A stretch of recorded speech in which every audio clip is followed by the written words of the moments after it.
9, 8, 7, 6, 5, 4, 3, 2, 1.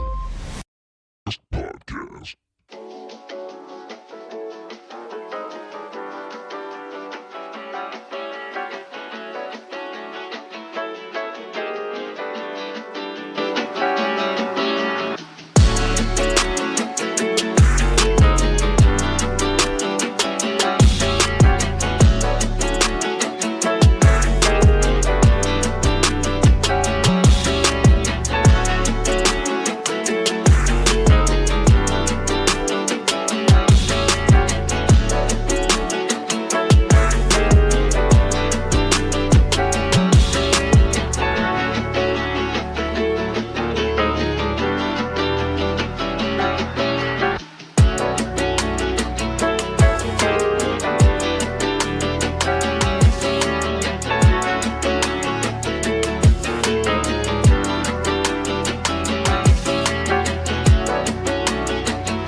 Momentarily. Hello.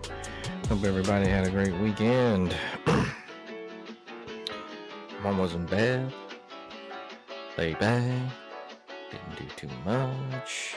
Really quite uneventful. So damn hot. What up, Chris? What up, Wiss? What's wrong with me? What up, Wiss? What's going on? Hey, motherfucker. How are you doing, bitch? Do you have a good fucking weekend, motherfucker? Yeah, it wasn't bad. Like I said, I didn't do too much. What about you? I didn't do too much. Usually I'll be fucking them hoes and starting cocaine and shit, but this weekend I didn't do shit, motherfucker. I kinda like back up with just kinda chill out, me and my gal, y'all. I got you. All good. So, really quite uneventful as far as I go. I did play a lot of TMNT, Shredder's Revenge. Now, I was trying to actually get onto the online portion and do some online gaming with this one, but that didn't really work out because the software crashed every time. So that's some dumb shit, yeah. But I'm still loving that game, man. It's pretty good. They got a story mode on it, or it's almost like it's different from the arcade version or arcade. They got story mode and arcade mode. Story mode's a bit better because you can continue off it. Whereas arcade mode, you gotta like do the whole thing then, and you only get so many continues or whatever. Let's see what else is going on. We got some viewer emails. I call them viewer emails. We had a couple of those. No callers in the bay, but let's go see what's going on. Let's see, what is this viewer email here? Listener email from Rebecca. She is getting a job in territory management or field management, kind of like I do. What is your advice? Well, Rebecca, I do have some advice if you're getting into it, and it sometimes depends on what kind of program that you do get on. Been on a few different ones myself as far as territory management and outside sales. So I will tell you that on a program that, well, just across the board, You got to be self-reliant. Got to be a good time manager. Also, a few rules about that is, number one, you can never no-show on any visits that you do. Always got to do visits, never no-show.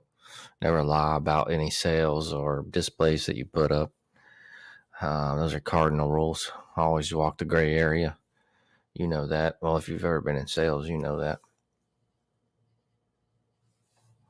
Those are your main points on that, Rebecca. I mean, and do your job. I mean, hell, we're all adults, and that's what you should be doing anyway. But you'd be surprised at people that actually don't do that. And it's fucking adults, too. So, that's fucking stupid. Do your job, Oh, yeah, do your fucking job, dumbasses. So that's basically the advice on that one. And I mean, have a passion for it. Hopefully you have a passion for outside sales and being out in it and doing that kind of thing, field sales. So let's do another one real quick. Let's see this one. This is Joey in Louisiana. The other one was Rebecca in West Texas, by the way. Sorry about that, Rebecca. West Texas, Rebecca. All right. This one is Joey in Louisiana. I'm thinking about going Catholic for my girlfriend, fiancé. What do you think I should do? I'm not sure that she's worth it, but I love her. Well, Joey. Oh, the perils and pitfalls of the pussy, my friend. I would say, sir, I don't know how young of a man you are. Probably young, I'm thinking. I guess it depends on how religious of a man you are and if you are currently something else. I would say do what you want to do here, but I would not do that. I mean, is she making you go Catholic? That's weird. Yeah, so I'd have to pass on that, my friend. Ixnay, Mr. OJ, I'm going Catholic. That's just weird. I don't know why she wouldn't just let you be yourself. All right, so that's what I say about that. Now, let's go ahead, and while we're doing what we do, let's go ahead and get into a little NewsLines.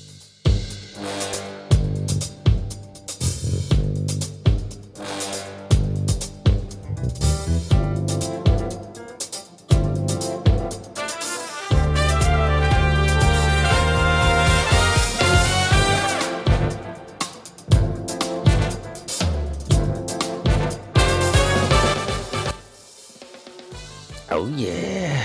So, we're going to get into the NewsLines right now. Hundreds of dogs return to San Francisco Beach for CorgiCon.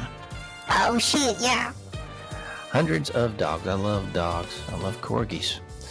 So, hundreds of corgis and thousands of dog lovers on San Fran Beach for the first CorgiCon since the start of the pandemic.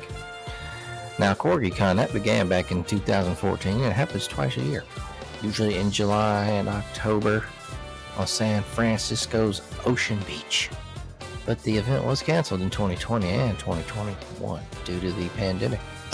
Saturday's CorgiCon return featuring hundreds of corgis assembling on the beach with thousands of dog lovers and the owners and admirers and all that. So that's cool, man. I love corgis. They're cute. I wish I could have gone to that. So That is fucking cool, y'all. I love this shit. They're so geeky. yeah, they are. So that's cool. CorgiCon. Man, that would almost make it worth it to go to San Francisco. Hell, anyway, what else is going on here? Missouri theme park, modeled after 1800s town, is actually for sale. An unusual property for sale in Missouri, formerly served as an 1800s themed tourist attraction, and includes 2 cabins, a grist mill, a schoolhouse, a general store, a tavern, a blacksmith shop, and a jail. Marion Shipman, 64, the owner of the property, and more so he and his family began constructing the 19th century inspired theme park in the late 1960s, and the attraction opened to tourists in 1979. Huh. Okay. Interesting. What the hell? I just lost the shit. 1979, and for a $3 entrance fee, visitors were treated to a tour of buildings, including a pair of authentic 1830s cabins and recreations of 19th century buildings, including a post office, blacksmith shop, and a jail. Shipman said he and his family were constantly adding new attractions to the park. We'd tear down a building during the summer and build something with it during the winter every year, he told KTVI-TV. So every year we had this little circle of locals that would come at the beginning of every season to see what new thing we had built. The park closed to the public in 1995, but Shipman and his family moved into the cottage intended for the park's operators in 2005. Shipman is now hoping to find a buyer interested in restoring the park to its original glory, or former glory. He said a previous attempt to sell the property in 1989 failed to spark any interest. We listed it. I never had anyone come to look at it. Not anyone. The property asking price is $295,000. That would be cool. Let's buy it, Wiz. I don't think so, my homie. That would be a failed business experience, folks. Ooh, what is this? A 661-pound stingray caught in Cambodia, dubbed the world's largest freshwater fish. A 661-pound stingray caught in a Cambodian river is believed to be the largest freshwater fish ever encountered by researchers. Scientists with Wonders of Mekong Research Project said they were installing underwater receivers to track migratory fish in the Mekong River in northern Cambodia, and had asked local fishermen to get in contact if they made any significant catches. The group was contacted by a 42-year-old fisherman who landed a 661-pound giant stingray in the Stung Treng area. The scientists paid the fisherman for his catch and released the stingray after they weighed and measured and tagged the fish. Wonders of Mekong researcher Zeb Hogan, a fish biologist at the University of Nevada and host of National Geographic's Monster Fish TV series, said the massive fish could help researchers learn more about giant stingrays. Quote, "You have a fish that is now the record world holder for the largest freshwater fish, and we know a little about it," end quote. The stingray took the record for largest freshwater fish from a 646-pound Mekong giant catfish caught in Thailand in 2005. I love catfish, yeah. Me too, man. Catfish cabin, motherfuckers. Man, is that place even around? I don't know, yeah. I think it might be one in Gunnersville or some shit. Used to be one that was, I want to say in Roebuck. Never ate there, but I do enjoy a nice piece of catfish, everyone. Yummy, yummy. All right, we got a Father's Day story here. North Carolina man's Father's Day gift to himself earns $2 million. I love it. A North Carolina man said he bought himself a $20 scratch-off lotto ticket as a Father's Day gift and ended up winning $2 million. John Rogers, 64, of Raleigh, North Carolina, told the North Carolina Education Lottery officials he decided to celebrate Father's Day early when he visited the Capitol Food Mart in Raleigh on Friday. Quote, "When I was buying the tickets, I said, this is my Father's Day gift to myself," end quote, Rogers said. Quote, "This will be one Father's Day I'll never forget," end quote. Rogers said he was stunned to scratch off the 100 million mega cash ticket and reveal the $2 million top prize. "I was kind of delirious, to tell you the truth." This is in quotations, Rogers said. "It still hasn't really hit me yet," in quotations, quotation. Rogers said his plans for winning include paying some bills, amen, donating to the church, helping family members, and taking his wife on a special vacation. "My wife told me, quote, 'You don't have pocket change, you got money now.' Rogers said, 'I've always thought I was going to take her to Hawaii, and now I can.' All right, Mr. Rogers, good deal. We love you, man, and I hope you have a good one. You're 64. He's a dad. I want to give a shout out to all the dads out there this past Father's Day, man. Hope you guys had a good one. And I hope you got some good gifts. Not any shitty ones like tools or shit that makes us have to do more work. God, that's a scam. Like I said, everyone, get a hooker for dad. Hookers for Father's Day is my campaign, everyone. Probably not popular with many spouses, but who to care? Who to care? Who care? I don't care. That's my motto. All right, everyone. Let's see. I guess that's really. Is there anything else really going on in the news? Huh? Something about a 5-foot long. Say a kitten was rescued by a Tennessee couple. Ooh, turns out to be a baby bobcat. That pretty much tells you everything there. Okay, well, I'm going to do one more because we got something. New Hampshire distillery turns invasive crabs into a whiskey. Now, I'm a whiskey man. You know I love Jack Daniels. So, a New Hampshire distillery unveiled a new whiskey with an unusual key ingredient, y'all. Invasive green crabs. Tamworth Distilling said it teamed up with the University of New Hampshire's NH Green Crab Project to develop House of Tamworth Crab Trapper, which is billed as being made with bourbon base steeped with a custom crab corn and spice blend mixture. Stephen Grass, owner of Tamworth Distilling, said the developers boiled more than 90 pounds of the tiny crabs into a crab stock that was then fortified with Tamworth-made neutral grain spirits and distilled on a rotary vacuum. Quote, it has crab on the nose for certain, Grass told Forbes. He said the taste is like a briny and better Fireball. I never really liked Fireball. It's kind of a meh. The crabs used for the liquor came from a Seabrook NH Trapper. Green crabs are native to Europe and are considered an invasive threat to the New England ecosystem. We are raising awareness of the problem in a way that is fun and interesting, but it also shows through creativity and gumption we can turn these pesky critters into a tasty treat, Grass says. We want more brave souls in the culinary arts to rise to the challenge, defeat the enemy by eating them. Amen. That's what I say about women. Oh, just playing, guys. Just playing. Love all the women out there. House of Tamworth Crab Trapper is being sold at a price of $65 for a fifth. Oh, that's interesting. I don't know, man. I don't know, Bob. What do you think about that, Will? I try some of that shit, y'all.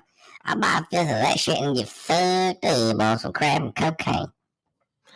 I don't know. One time I tried some crab cheesecake, man, at this place. Well, that sounds terrible, yeah. It was pretty bad. It was not good. I'm going to be honest with you about that. Don't ever try crab cheesecake if it's offered anywhere, y'all. All right, so went ahead and got into the news, baby. And that's it for the news. What else? You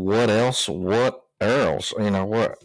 I think I think we might do one more. Let's do one more viewer email or listener email. Let's do it. Okay, this is from one of my favorite callers, Raj in Charlotte. My girl wants a big wedding, but I do not. We've been fighting a lot about it. I love her a lot, but this is something that I really want a small wedding. She wants a big one. What should I do? Raj. For one thing, I hope you really want to marry this girl. Let's just get that out in the open right now, Raj.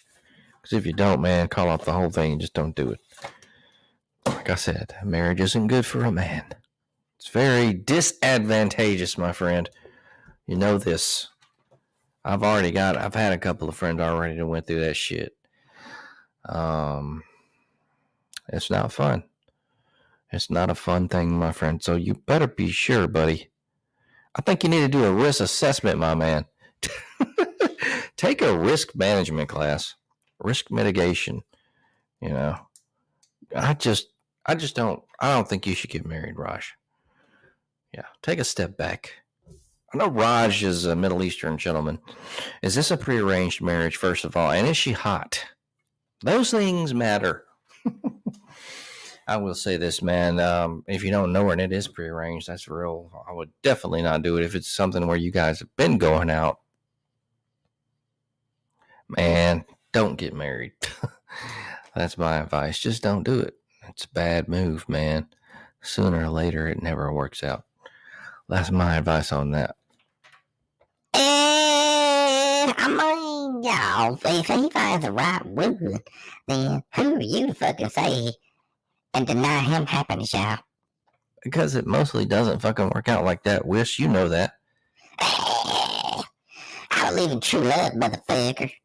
Well, you might be an idiot. Fuck you, yeah. I'm sorry, I'm romantic. Yeah, I know. That's why I don't listen to him, okay? Don't do it.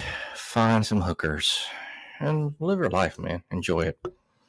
Unless you happen to find that unicorn, which doesn't fucking exist. They've done studies. We've seen them online. I think the guy was a scientist. Anyway, he looked like a nerd. And I trust nerds. You know? Why wouldn't you? They're smart. I guess there can be deceitful nerds out there, though. It is what it is. What we're going to do now, folks, is get on a 3-song block. I know this is something a little bit different, but I'm going to go ahead and flip it and do that for you guys. 3-song block. I don't even know who it is from the sound bank. So go ahead and Lucy B came by the studio and did some drops. So, all right, y'all. We'll be back in a little bit.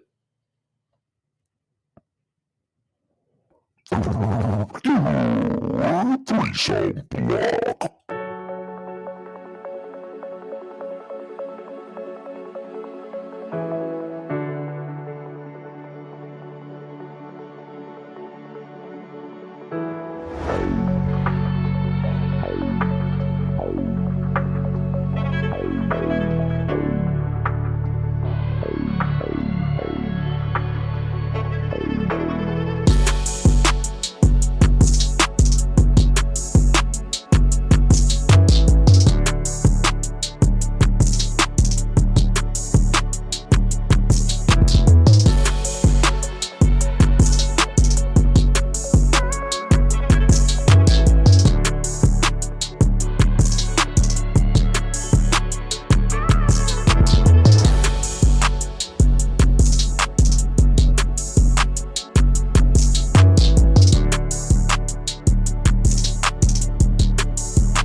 Hey now.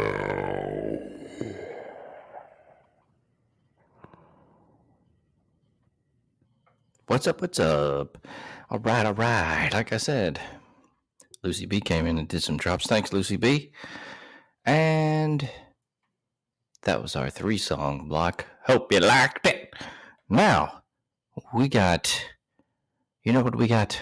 We got a video game review, a vintage one. This one here is truly vintage, okay? Rolling Thunder. Yeah. I know last week I did Shredder's Revenge.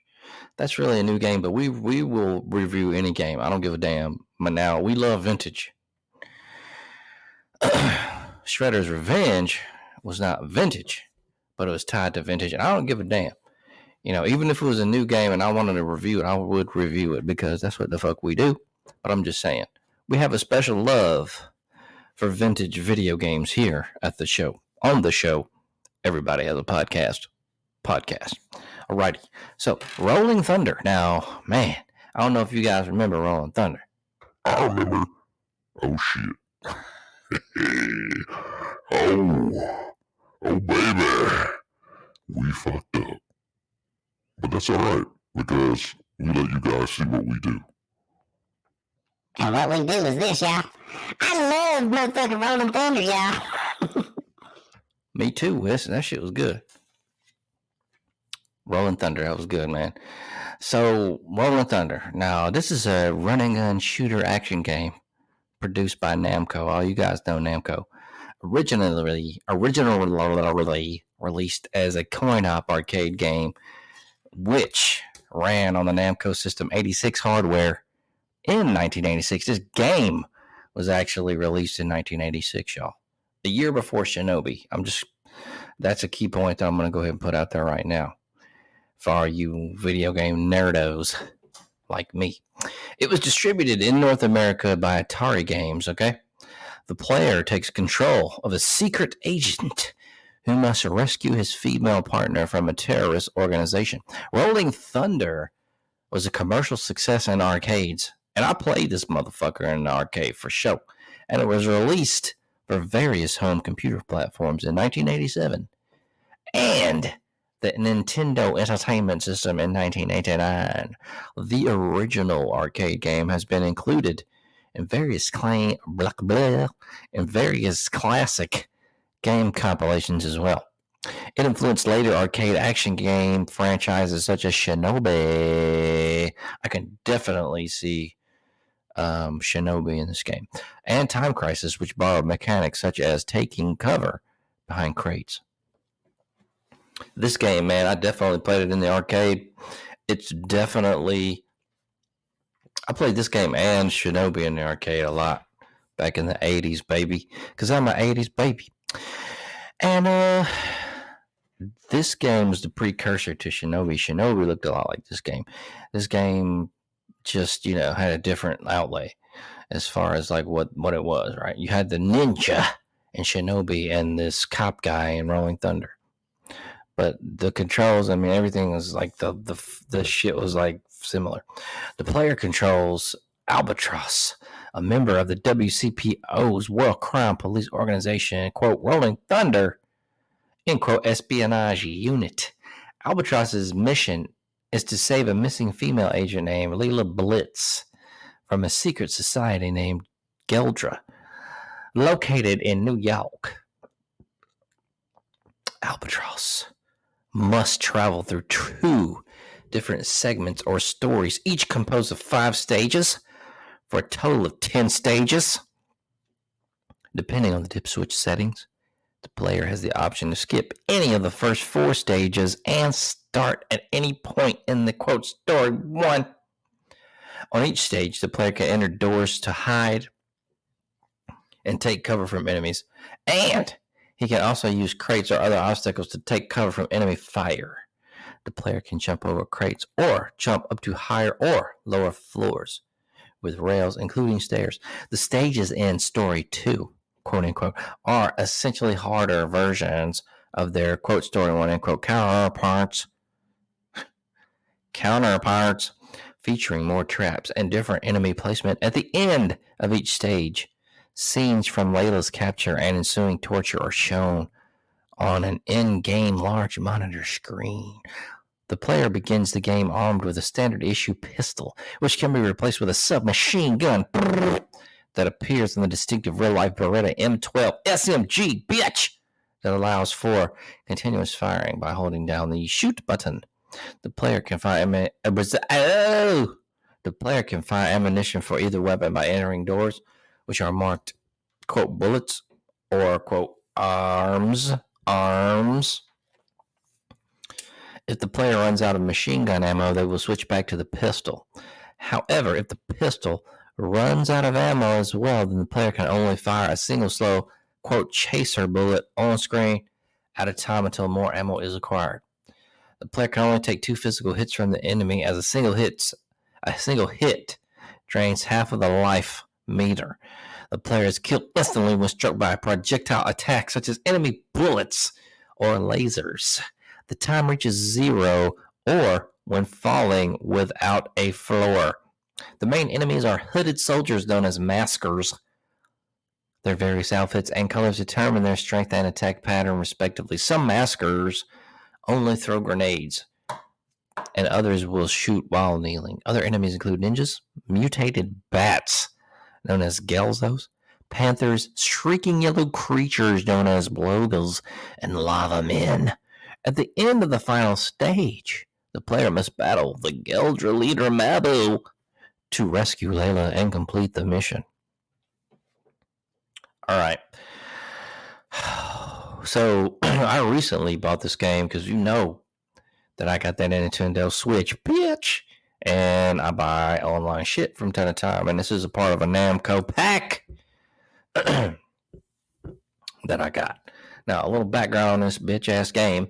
It was released in Japan in December 1986. Namco debuted the game internationally outside of Japan at the 1987 Amusement Trades Exhibit International ATEI show held at Libya, London in January. The game was then released in North America by Atari Games. In 1988, US Gold released home computer versions of this game, Rolling Thunder, in Europe for ZX Spectrum, Commodore 64, Amstrad, CPC, Amiga, and Atari ST. These 5 computer versions were developed by Tiertex. Only the Commodore 64 version has some different colors for the outfit of the maskers. In the Amiga, Atari ST, and Amstrad CPC versions, the maskers have the same colors. The ZX Spectrum version is almost monochrome, but has fast gameplay. On March 17, 1989, Namco released a home version of Rolling Thunder for a family computer in Japan.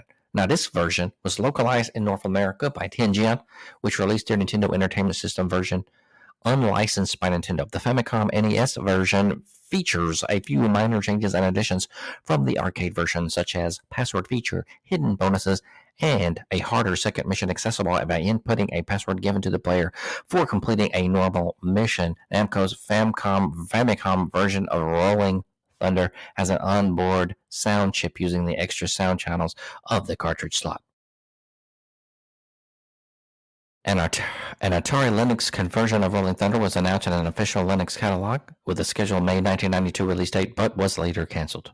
The original arcade version is featured in Namco Museum Encore for the PlayStation, Namco Museum Battle Collection for the PlayStation Portable, in Namco Museum Virtual Arcade for the Xbox 360, and in Namco Museum 50th Anniversary for the PlayStation 2, Nintendo GameCube, Xbox, Game Boy Advance, and PC. The arcade version was released for the Wii's Virtual Console in Japan on July 21st, 2009, and as part of the Pac-Man's Arcade Party 30th Anniversary Arcade Machine in 2010. In March 2012, it was added to the Namco Arcade app.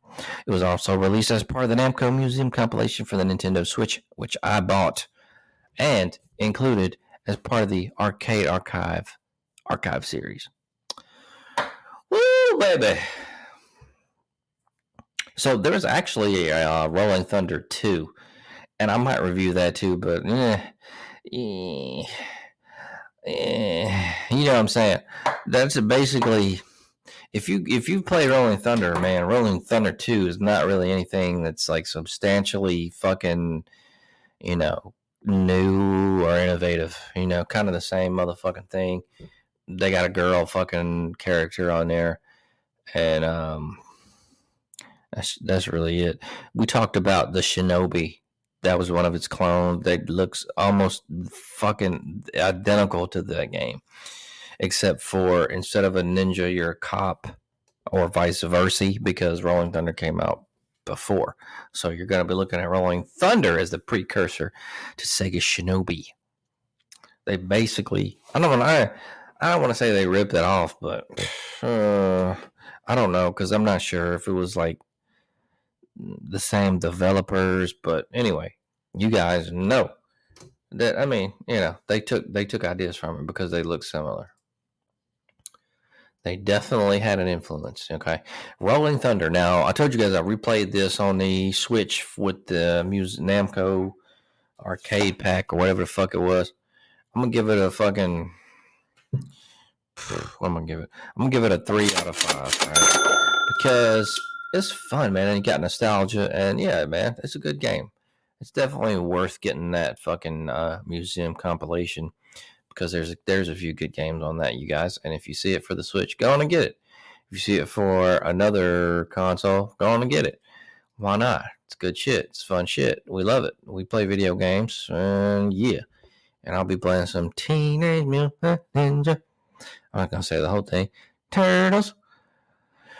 Because fixing to be some fun shit on a Nintendo Switch. That's a cool game, though, for real. If I could get the online to work, man, that would be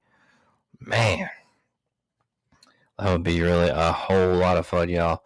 Counting down to college football, that is coming up soon. I hope you guys are all rooting for your getting ready to get back into the college football. Everybody's got their fucking teams. They love Roll Tide, everyone. You know what's going on here. Go Buckeyes, motherfucker. I know you like Ohio State, yo bitch ass. I'm from fucking Kirkshire. All right, calm down. You come down, bitch. Roll Tide, ho. Go Buckeyes, bitch. All good, man. Hey, we'll count it down. I don't even know how many days it is, but shit. Soon enough, we'll be talking college football on the show. We'll be talking video games, because that's just what we do. You know what we do. You know what I'm saying? Well, with that being said, I'm going to go ahead, cut her all down. I can't believe we made Monday. On time, this one, baby. After weeks of not being on time and different days, but I always try to put up content anyway. Even if I'll tell you like this: if I'm not on Monday, then I'm gonna try to get on a different day. Something happened, we'll clear it up on the show, and I'll let you know. But yeah, you got any parting words, my man? I mean, I love y'all, and y'all get crunk this weekend, motherfuckers. Alright, man. Just have a go and hit the follow button. Check out the old episodes, because they're funny. Oh, the best shit is the best shit's actually the old ones. Thank you for listening, 0 listeners. We love you guys. We'll be back next Monday. Smoke it up.